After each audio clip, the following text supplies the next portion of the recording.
Hello, this is episode 368. My name is Leanne Vogel. I'm a functional blood chemistry specialist, holistic nutritionist, and clearly the host of the Keto Diet Podcast, derp. I'm so glad to see you here today. This is going to be a good one. We've been chatting a little bit about DNA and our genes and what this means. We did an episode with Angela Foster. That was episode 246 on your health and DNA. We also did episode 319, where I gave you really an introduction to epigenetics and our DNA. And then episode 337, we had Dr. Lois Naherney on to review my DNA results, which was pretty fun. And so after that review, there were a couple of things that we covered in that episode, specifically episode 337. The reason I bring up episode numbers, guys, is so you can go back, listen to those episodes if you want to learn more on the specific topic, because it can sometimes be really hard to find things on long podcasts. So in that episode 337, we reviewed my DNA, and using functional blood chemistry, this is the art of looking for imbalances on a cellular level through basic blood work. I've been talking more and more about this because over the last year, I've really incorporated this into my practice, and I've seen incredible results with my clients. And so I know my blood chemistry pretty darn well, because if you're a practitioner, you know that you're your best guinea pig and you just try out things and see what works. And so while I was talking with Dr. Naherney about some of the things my DNA said that I needed, I was like, nope, I know that I don't need that. And so there was this disconnect between what my DNA report was saying and what I knew to be true based on my functional blood chemistry. And I started researching just because your DNA says something doesn't necessarily mean that you need that something. And so it's really a balance between what the blood chemistry is saying to then what your DNA says. And that's when I got into nutritional epigenetics, which is kind of the flip of this. Okay. So I wanted to have Dr. Aronica on, who's a lecturer at the Stanford Prevention and Research Center and R&D lead genomics at Metagenics, Inc. Her research and teaching focus on how lifestyle can change gene expression through a process called epigenetics, and how we can use this information to design personalized lifestyle interventions for optimal health and longevity. Some topics of her courses include nutrigenomics and nutrigenetics, intermittent fasting and ketogenic diets, the role of these interventions in personalized lifestyle medicine and longevity medicine. Lucia has 15 plus years of research experience from the University of Oxford, the University of Vienna, the University of Federico II of Naples, the University of Southern California, Stanford University. She has published research papers in top-ranked peer-reviewed journals such as JAMA, Cell, and Genes and Development. Basically, she's brilliant, and it's pretty awesome that she's coming on the show today to chat with us. We tried to really keep the conversation simple, try saying epigenetics 10 times fast, right? So I really just wanted to get down to the basics so that if you've done DNA testing or you have questions about this and you're not really sure how it relates, you can glean some information from today's episode. So as always, if you have questions, concerns, comments for me, head on over to healthfulpursuit.com/contact and ask me. You can catch up on previous podcast episodes and notes from today's show by going to ketodietpodcast.com and just look for episode 368. And you can also catch up on previous podcast episodes, those DNA episodes that I mentioned. That was episode 337, 319, 246. Okay, so if you want to delve deeper into DNA, you can literally just go to your podcast player and look for those specific episodes on the Keto Diet Podcast. I can't even believe every time I record one of these episodes, I'm just in awe of how God is using me to share this information. And it's just incredible that we have so many episodes, and I'm so glad that you're here, and it's just so wonderful. So let's get to today's interview. Hey, I'm Leanne Vogel, and you're listening to the Keto Diet Podcast. I've put together a free 21-page guide on achieving weight loss on your keto diet if nothing is working, as a little thank you for being here today. Grab your free guide at ketoforwomen.com to get the steps you need to overcome the hurdles standing in your way. Hi, Dr. Aronica. How are you? I'm doing well, and thank you. I'm excited to be here today. Thank you, Leanne, for this invitation. Yes, of course. We have been planning this episode probably for like 8 months, so I'm glad that we could make this happen. So why don't you start off by telling us a little bit about yourself? Yes, my name is Lucia Aronica. I'm a lecturer at Stanford University, where I do research and I teach classes about the science of nutritional epigenetics. This is a scary name, but this is actually a very friendly science. It's the science of how food can be medicine. So how food as medicine works at the molecular level. How our diet can impact the function of our genes, and with it, our health and longevity. And I also teach classes on ketogenic diets, intermittent fasting, and I'm actually planning to teach some of these classes live on my own teaching platform in June 2022. So I will be sharing a sign up to my newsletter, so people can sign up for to get notified when I launch the course. And the course will also be available later as an evergreen course at a lower price for those who missed the live course. So just stay tuned for that. And thank you, Leanne, for helping me spread the word.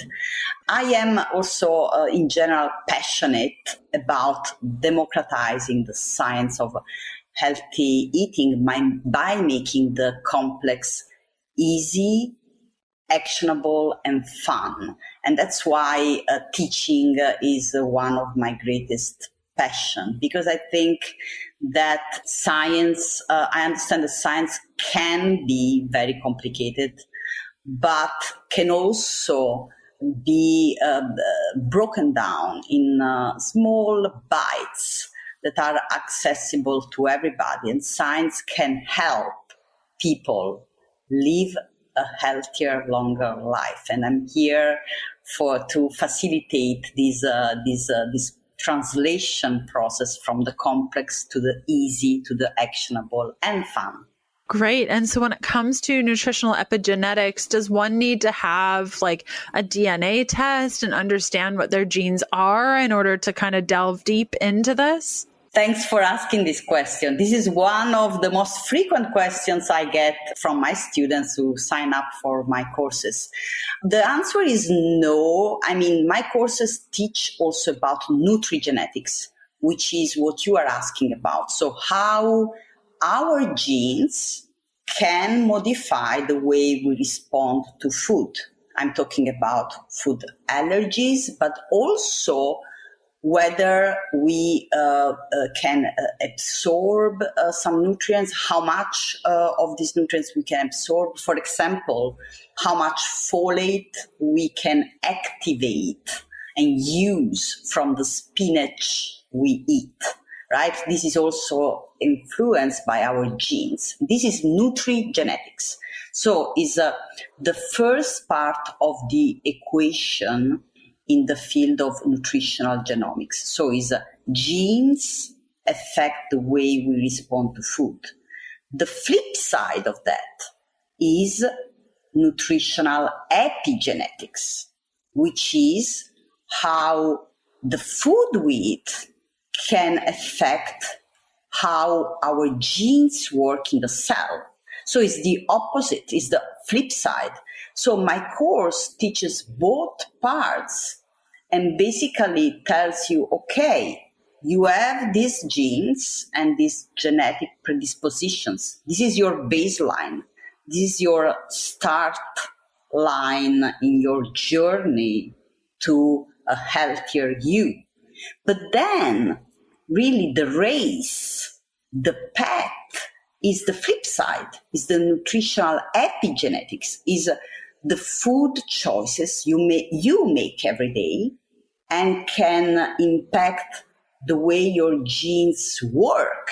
And actually, this makes 75% of the equation. So the flip side is more important. Most people now focus on the genetics, but actually that's the opposite of what we should be doing, like focusing on what matters most, because we can make sure we control our genes, not the way around, by focusing on the epigenetics, on the choices we make, and that can impact how our genes work in a cell.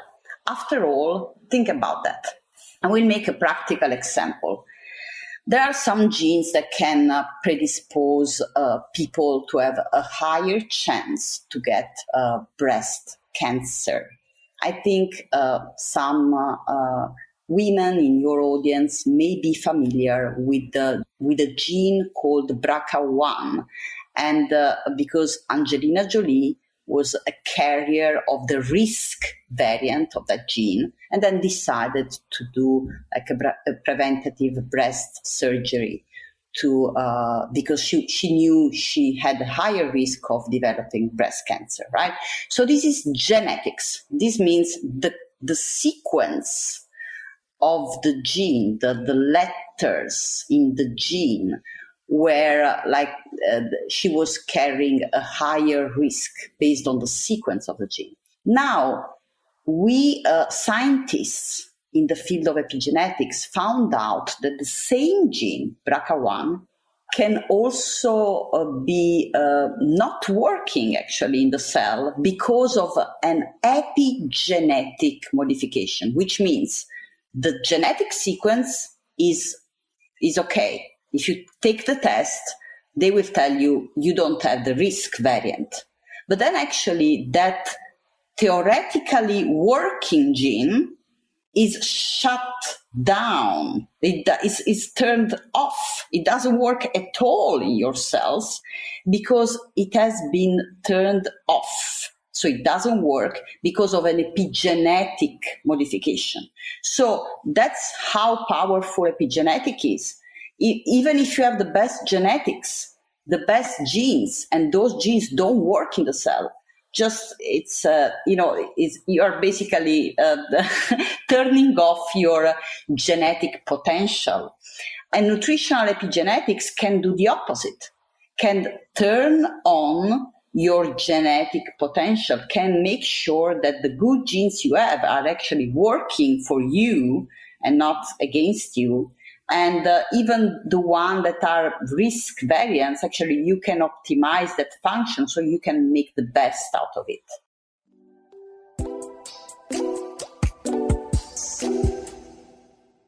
Keto flu, impossible fasting symptoms that stop you mid-fast, cravings at any hour of the day, or feeling off after a sweaty workout. These are some of the signs that you're low in electrolytes. When I first started keto, I made all of the mistakes. One of the biggest ones was not supplementing with electrolytes. And still, 7 years into keto, I often forget how essential electrolytes are. Honestly, it's easy to forget to take electrolytes because, well, a lot of them don't taste very good or work very well. Enter LMNT, the most delicious, well-balanced electrolyte powder I've personally tried, like ever. Add to water and enjoy any time of day. These electrolytes are salty, as they should be, quenching your thirst and hitting the spot. And the best part, when you head to drinklmnt.com/KDP, you'll receive a free LMNT Sample Pack. You only pay $5 for shipping. The sample pack includes 8 packets of LMNT that includes 2 citrus, 2 raspberry, 2 orange, and 2 raw unflavored. Go to drinklmnt.com/KDP for your free sample pack. I love LMNT and I really think you're going to too. Again, that's drinklmnt.com/KDP to get your free sample pack. And if you don't love it, they will refund your $5, no questions asked. That's amazing. And such a great explanation of the difference. And I guess something that you touched on to maybe give more understanding to those that are new to this topic. You talked about folate and getting the folate from the spinach. What are some of the others? You talked about the breast cancer risk. Like, why, I guess, to kind of wrap people's minds up in this properly is, why is this important? Yeah, this is important because people feel, I think especially now that genetic testing is becoming more and more available, there is a lot of misconception and misunderstanding about what this genetic information means for you. And, first of all, most of the genetic reports out there, most of them, if not all of them, are a little bit simplistic. They don't really explain that that report is very limited. So people, for example, in my genetic report, in 23andMe report, according to the report, I am 80% likely to have straight hair. And Leanne, you are free to share my picture. I have an afro-like curly head that I'm very proud about. And all my sisters have those curls. So for sure, there is a strong genetic component for my curly hair. And yet, 23andMe says I'm 80% likely to have straight hair. So there is a higher degree of uncertainty and imprecision in those predictions. So that's not communicating well. And the second is that these genetic reports can also have the opposite effect of, can have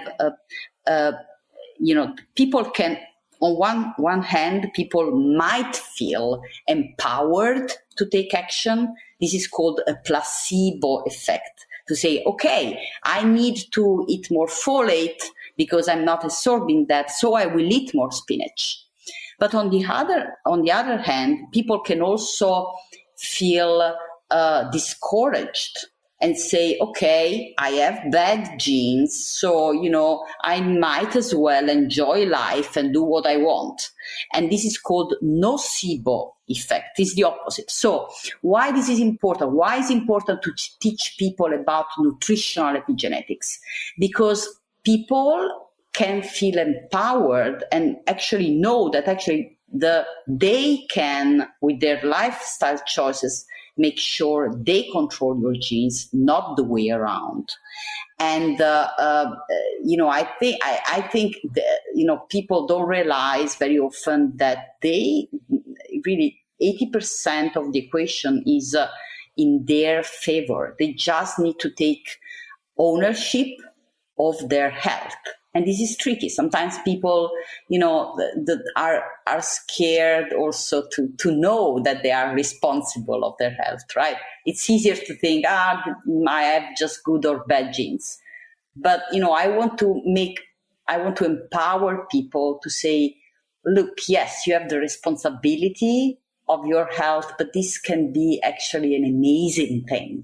And I think that's why it's so important. Even in my family, I have family members who are genetically predisposed to have a variety of conditions, from diabetes to hypertension, and And, sometimes they tell me, my doctor told me it's genetic, Lucia, there's no point for me to try a low carb diet. And then I tell them, yeah, but those doctors don't know about epigenetics. Let's have a conversation about that. And I want really, just to bring help back in the hands of patients and people who are proactive about, their health and longevity. So what I'm hearing you say is just because I have a DNA report that tells me perhaps I need more omegas doesn't necessarily mean that I actually need more omegas. Would that be? Yes. Okay. Absolutely. I mean, I'm not saying that that's not useful at all. I am working also with nutrigenetics, and I'm leading several clinical trials looking exactly how these genetic variants can influence and change whether people absorb and activate more omega-3s in their bodies or other nutrients. So that's useful, but only in conjunction with other tests. For example, for the omega-3 genetic variants that you mentioned. So there are some genetic variants that can influence how much omega-3s we can use from plant-based sources. We know that seeds like chia seeds and flax seeds are very high in so-called omega-3s. But these omega-3s are precursors. So the plant-based omega-3s are only inactive, precursors to the end products omega-3s, which are EPA and DHA. These are omega-3s that we find in marine sources.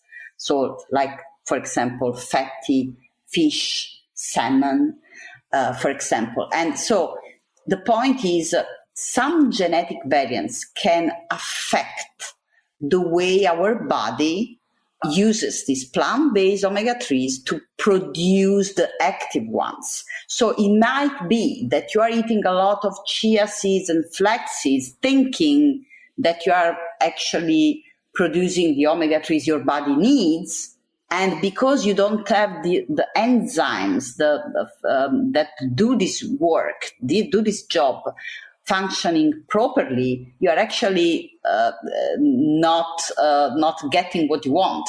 So for people who carry the genetic variants that make their omega-3 enzymes weak so that they cannot activate the plant-based omega-3s, those people might want to supplement with the DHA and the EPA from fish oil, or just increase their consumption of fatty fish. So that's where the nutrigenetics and nutritional epigenetics work together. So the genetic information can help people pinpoint potential risks, and epigenetic information can help people take action on those potential risks. I just want to emphasize that in this example, we are talking about, a very, let's say, low-hanging fruit.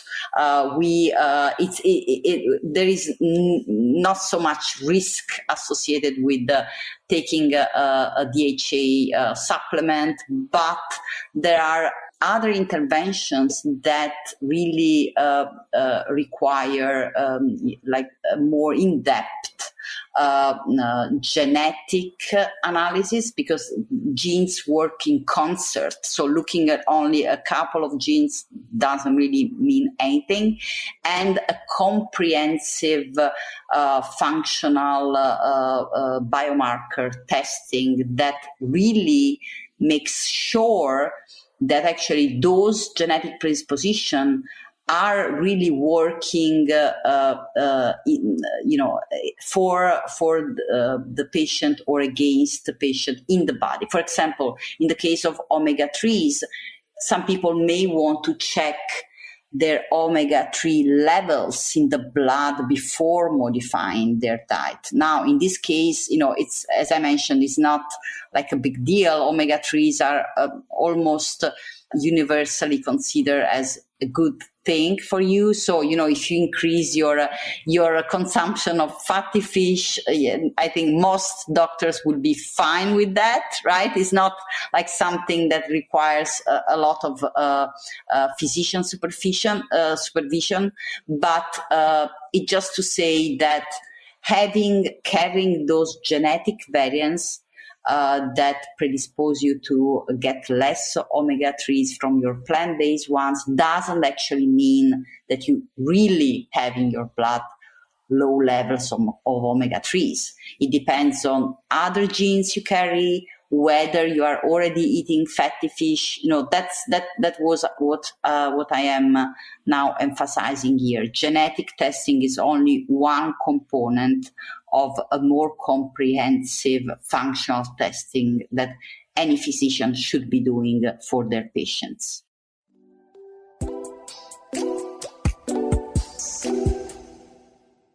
You're here because you want to get a handle on your health. And if you've been keto for any amount of time, you know that glucose management is the key to burning fat. If there's too much glucose partying out in your body, it makes it that much more challenging to burn fat and generate ketones. Wearing a continuous glucose monitor, aka CGM, is the key to unlocking what's going on in your body minute to minute. You'd be amazed at how many foods you thought would have no effect on your blood sugar actually do. I was blown away at how volatile my glucose was when I first applied a CGM in 2020. I thought my diet was perfect. By seeing your glucose mapped out moment by moment, you get to see how stress, activity, and food choices make a direct impact on your health and how you feel. CGM is the #1 tool I use with my clients when they're needing motivation to clean up their diet. There's nothing quite like seeing in real time what the food you just ate is doing to your body. Daily, I make better choices because I'm wearing a CGM. I started using the NutriSense CGM program in February 2022, and I've been really impressed with how easy it is to use this app. You apply the CGM to your arm, I swear it doesn't hurt, and then connect it to the NutriSense app to show you way more than your glucose level. The app displays your peak, how high your glucose spiked after the meal, stability, how much of a jump your glucose took, recovery, whether or not you recovered to your pre-meal glucose number, delta, the difference between your glucose before the meal and after the meal, and all of this data is summed up with a meal by meal and final daily score so you can track your progress day by day. I could go on and on and on and on about this app, but it's probably better if you just go to nutrisense.io/KDP and use the code KDP to get $30 off any subscription plan to the CGM program. And your purchase comes with 1 month of free support from a registered dietitian. Step by step, they show you how to track your data, understand your glucose trends, log meals, see the macro breakdown, and so much more. That's nutrisense.io/KDP and use the code KDP for $30 off. And what if their physician is not doing this for their patients? Like, at what point in our health are we concerned about this stuff, or would we want to go toward this sort of work? And what if we feel it's necessary for us? Like, should everyone be doing it? Should everyone's physician be doing it? And like, what do they ask for? Yeah, that's a great question with a difficult answer. So I think that not everybody should be doing that. I think any health practitioner should first consider where the patient is in his or her health journey at that point in time. Let's say, for example, that you need to your health is already, you have something to prioritize, like you have diabetes, you have metabolic disease. So, the omega-3 test might be of second or third priority there, right? You have first to take care of reversing, a metabolic issue, right? And so that's where, unfortunately, according to the statistics, 1/3 of Americans, for example, have a metabolic issue. So right there, I can tell you probably this omega-3 and genetic testing is not relevant for at least 1/3 of the population, because they should first, focus on metabolic health first, which I think is more really about the other side of the coin. So the nutritional epigenetics, or your food choices, your lifestyle actions. That's a big part of the equation. So without going into complicated testing, those people should be focusing, on glucose control testing, so insulin resistance, fasting glucose, insulin, HOMA, IR. So and then once these metrics are on track, then they can focus on bringing their health on the next level, and then look at micronutrient deficiency, micronutrient optimization.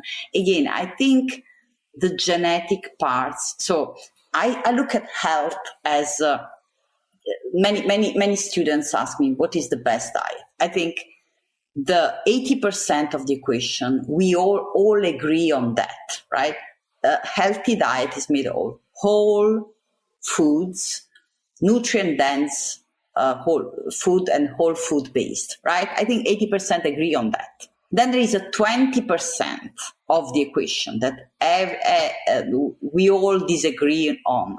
Low carb, low fat, and then is this food good for you? Milk good for you? Eggs good for you? Should I be eating this or that? But again, I'm convinced that if we would focus on the 80% of the equation that matter most, then we will all be healthier, and then we will be all motivated to go and look at the rest, the remaining of 20%, because we already know how great it feels to feel good, and then we want to bring our health to the next level. But if we don't focus first of what matter most, then we don't, we can talk about health optimization if we don't reach first a level of good health. Yes, completely. I couldn't agree with you more. I mean, if you know, and you're listening and you know that your diet is not on point, and you know those certain things, I find that this work can be helpful if you're just at a loss, you've hit a wall and you're like, I don't know. I feel like I've tried everything. It's still not working and there's something missing. Would you agree? Is that kind of what one should look for? Yes, I really agree on how you summarize this. And I just want to add also, as we age, then this 20% of the equation becomes more important, especially if we are already healthy, and this is because the 20% of the equation, so food intolerances or macronutrient deficiencies, can also contribute to a low-grade inflammation, which is the root cause of many problems we experience, especially as we age, because it's a chronic problem, right? So time works against us in that case. So that's where I think it's, we know that health is personal. Everybody is different. And so that's where a physician or health practitioner should consider where that person is in her or his health journey. And for people at older age who are already doing all the right things. I have students and people I'm consulting for, they are doing all the great things. They are already in good health and yet they suffer from some food intolerances and other, low-grade inflammation associated problems. And that's where that additional testing is important.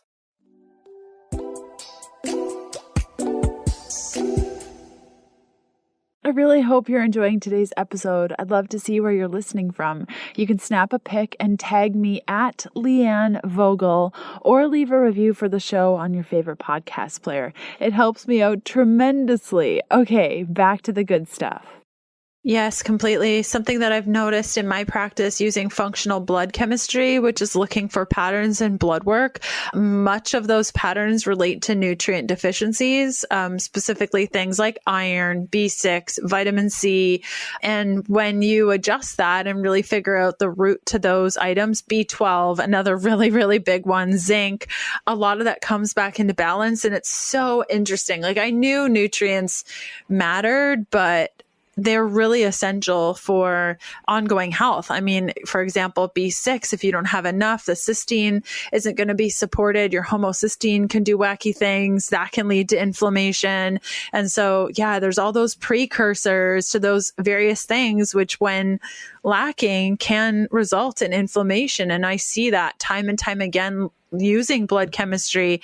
And I'm glad you touched on just the nutrient piece of things. A lot of the times fixing those nutrients, diet, lifestyle, there's enough, but there's always those fringe clients who are like, okay, we need to do deeper work. And it sounds like when it comes to that and you've exhausted most options, it can be good to kind of get into this work to figure out, is there a missing part to the puzzle and what are you working with?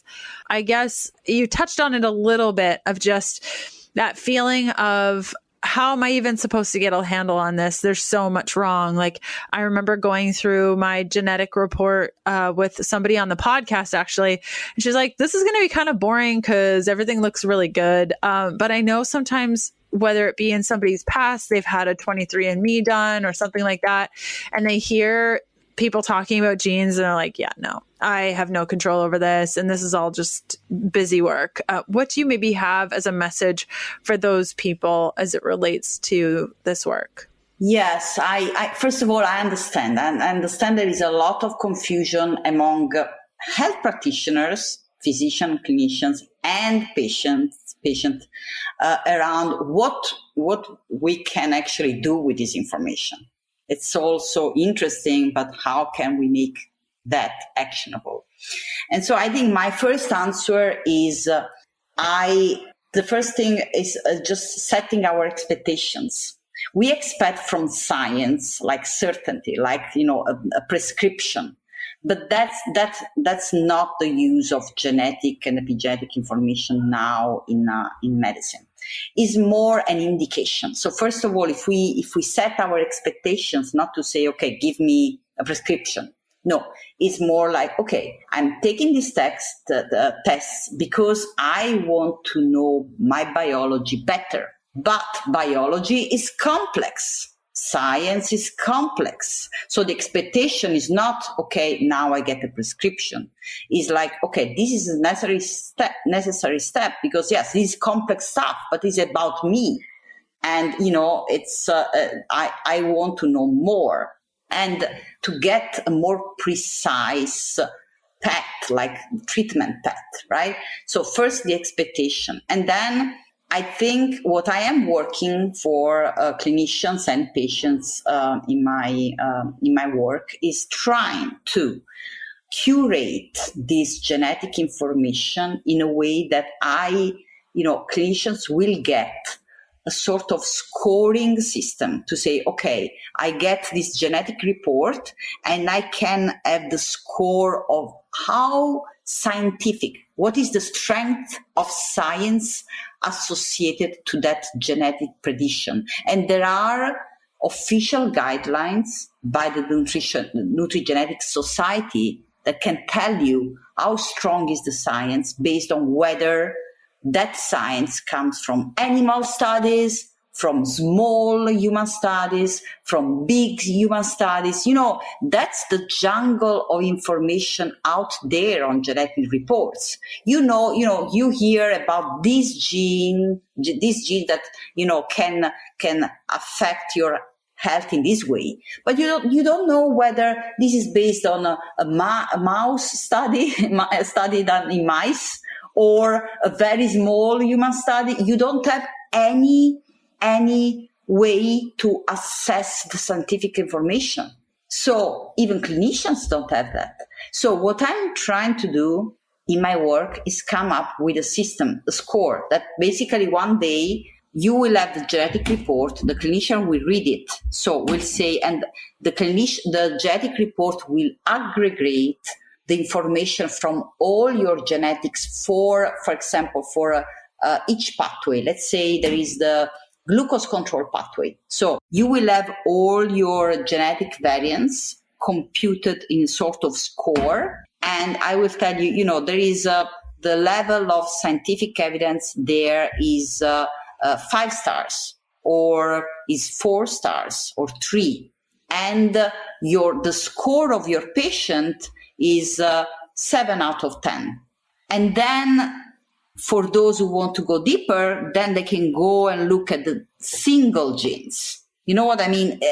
I think we are now not just scratching the surface, but we need to give patients and practitioners a sort of compass, an instrument to navigate the sea of information about genetics and make sense out of this sea of information.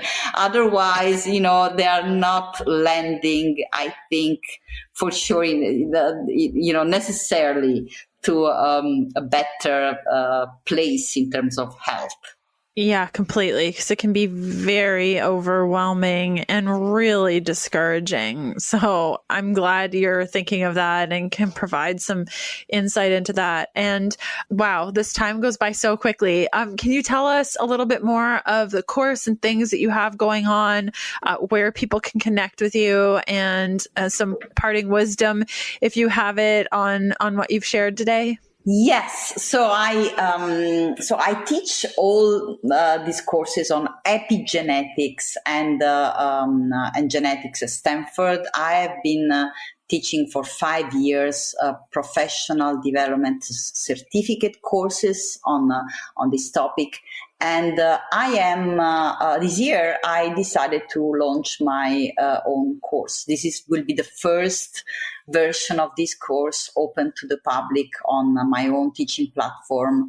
I plan to launch the course in June 2022, but this is a tentative date. But anyway, I will be announcing the course launch on my newsletter, so I invite people to subscribe, and I'm happy to share a promo code for the course for your listeners. This course will be a live course, and I will give a certification of attendance, so that many of my students are now using their epigenetic nutrition certification for their health practice. And I want to bring this to more people outside Stanford.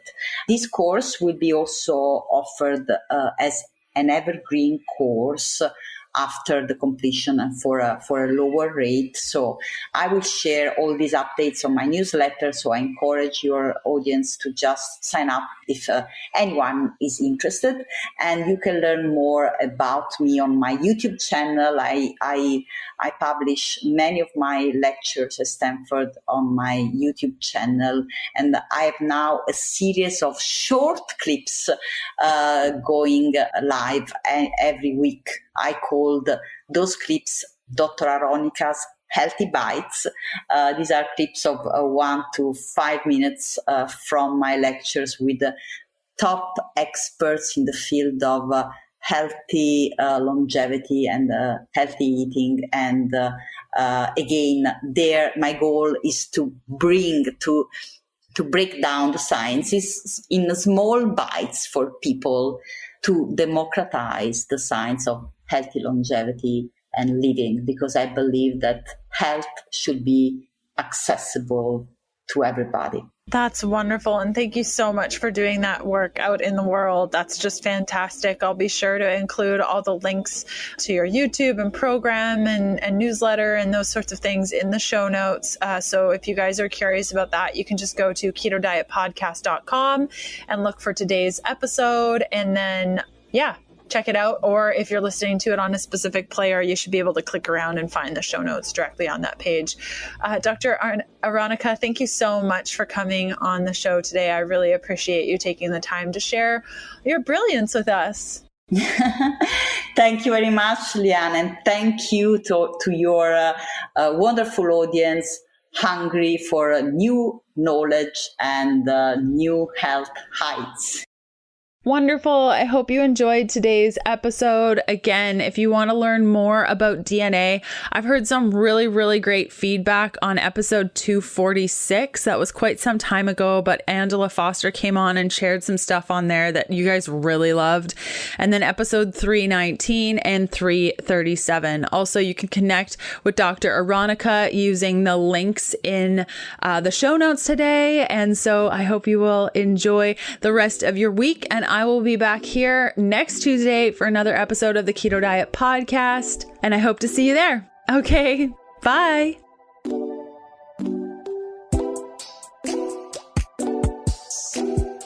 Thanks for listening to the Keto Diet Podcast. Join us again in a couple of days to discover more Keto for Women secrets for your fat-fueled life. Music for the Keto Diet Podcast provided by Yechi. Follow Jacob on Instagram at Yechi_official and on Spotify as Yechi. That's YECHI. The Keto Diet Podcast, including show notes and links, provides information in respect to healthy living, recipes, nutrition, and diet, and is intended for informational purposes only. The information provided is not a substitute for medical advice, diagnosis, or treatment, nor is it to be construed as such. We cannot guarantee that the information provided on the Keto Diet Podcast reflects the most up-to-date medical research. Information is provided without any representations or warranties of any kind.